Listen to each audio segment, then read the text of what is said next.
হরে কৃষ্ণ প্রিয় ভক্তবৃন্দ, আজ আমরা এমন একটি বিষয় নিয়ে আলোচনা করব যা অনেক ভক্তের মনে প্রশ্ন সৃষ্টি করতে পারে। প্রশ্নটি হলো, তুলসী পাতা চিবিয়ে খাওয়া কি অপরাধ? আমরা সকলেই জানি তুলসী দেবী ভগবান শ্রীকৃষ্ণের অতি প্রিয়া। প্রতিদিন মন্দিরে এবং গৃহে তুলসী পাতা নিবেদন করা হয়।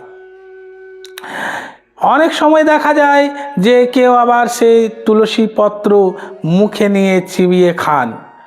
আবার অনেক ভক্ত বলেন তুলসী পাতা চিবিয়ে খাওয়া উচিত নয়। তাহলে প্রকৃত সত্যটা কি, এবং এটি কি অপরাধ, নাকি এটা কেবল একটি প্রচলিত ধারণা? আজ আমরা শাস্ত্র, আচার্য, বৈষ্ণবদের আচরণের আলোকে বিষয়টি বোঝার চেষ্টা করব।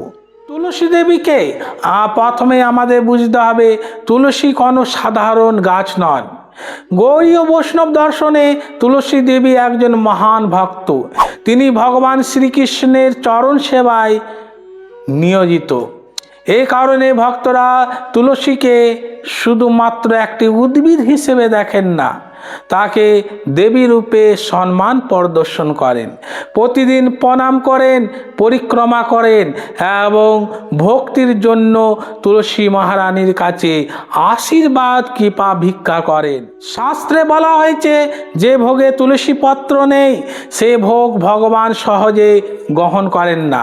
তুলসী দেবী কৃষ্ণ ভক্তির প্রতীক। তাই বৈষ্ণবদের জীবনে তুলসীর স্থান অত্যন্ত উচ্চমানের। তুলসী দেবী ভক্ত ও ভগবানের মধ্যে সেতু বন্ধনের কাজ করেন। তাহলে এখানে প্রশ্ন, তুলসী পাতা চিবানো কেন আপত্তি?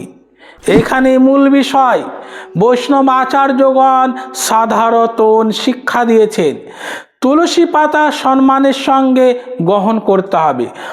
অনেক বৈষ্ণব পরম্পরায় তুলসী পাতা সরাসরি দাঁতে চিবিয়ে খাওয়া নিরুৎসাহিত করা হয়েছে। কিন্তু কেন?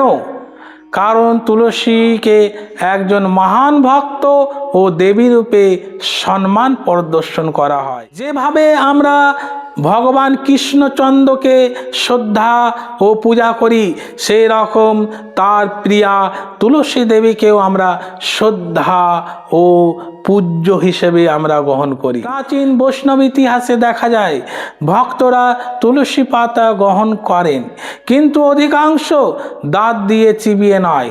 তারা তুলসী পাতাটা জিহ্বার উপরে রেখে বা গিলে গ্রহণ করে। এর মাধ্যমে তুলসী দেবীর প্রতি শ্রদ্ধা প্রকাশ করা হয়।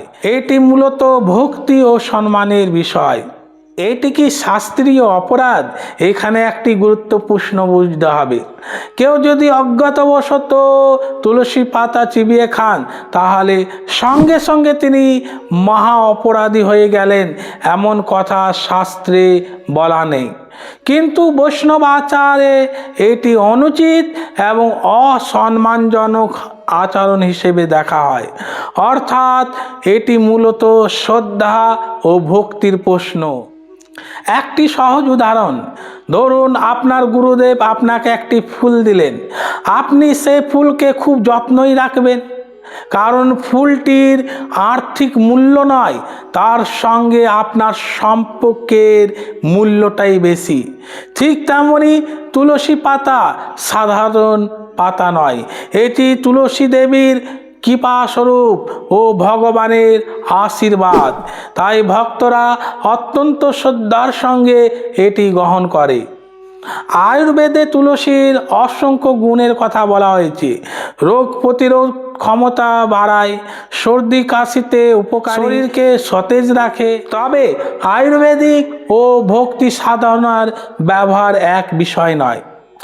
ওষুধ হিসেবে তুলসী ব্যবহার প্রসঙ্গ আলাদা, কিন্তু ভক্তির ক্ষেত্রে তুলসী দেবীর প্রতি শ্রদ্ধা ও সম্মান প্রধান বিষয়। একজন ভক্ত তুলসী কিভাবে গ্রহণ করবেন? বৈষ্ণব আচারে অনুযায়ী তুলসীকে প্রণাম করবেন, শ্রদ্ধার সঙ্গে তুলবেন, কৃষ্ণকে নিবেদন করবেন এবং প্রসাদ হিসেবে সম্মানের সঙ্গে গ্রহণ করবেন। অযথা অপচয় করবেন না। আজকের আলোচনার মূল শিক্ষা হলো বৈষ্ণব যৌবন শুধু নিয়মের জন্য নয়, এটি সম্পর্কের জীবন। তুলসী দেবীর সঙ্গে আমাদের সম্পর্ক হলো ভক্তি ও শ্রদ্ধার। যখন আমরা তুলসীকে সম্মানের সঙ্গে গ্রহণ করি তখন আমাদের হৃদয়ে ভক্তির বিকাশ ঘটে। প্রিয় ভক্তবৃন্দ, তুলসী পাতা চিবিয়ে খাওয়া নিয়ে বিভিন্ন মত থাকতে পারে, কিন্তু গৌড়ীয় বৈষ্ণব আচার্যদের শিক্ষা হলো তুলসী দেবীকে সর্বোচ্চ শ্রদ্ধা ও সম্মানের সঙ্গে গ্রহণ করতে হবে। তাই অধিকাংশ বৈষ্ণব তুলসী পাতা দাঁত দিয়ে চিবিয়ে খান না, ভক্তি ভরে গ্রহণ করেন, কারণ তাদের কাছে তুলসী কেবল একটি ঔষধি গাছ নয়, তিনি কৃষ্ণের প্রিয়া ভক্ত। আর ভক্তের অলংকার হলো শ্রদ্ধা, ভক্তি ও সম্মান। আসুন আমরা সবাই তুলসী দেবীর কাছে প্রার্থনা করি, হে তুলসী মহারানী, আমাদের হৃদয়ে শুদ্ধ ভক্তির বীজ রোপণ করুন এবং শ্রী শ্রী রাধা কৃষ্ণের সেবায় আমাদের নিয়োজিত করুন।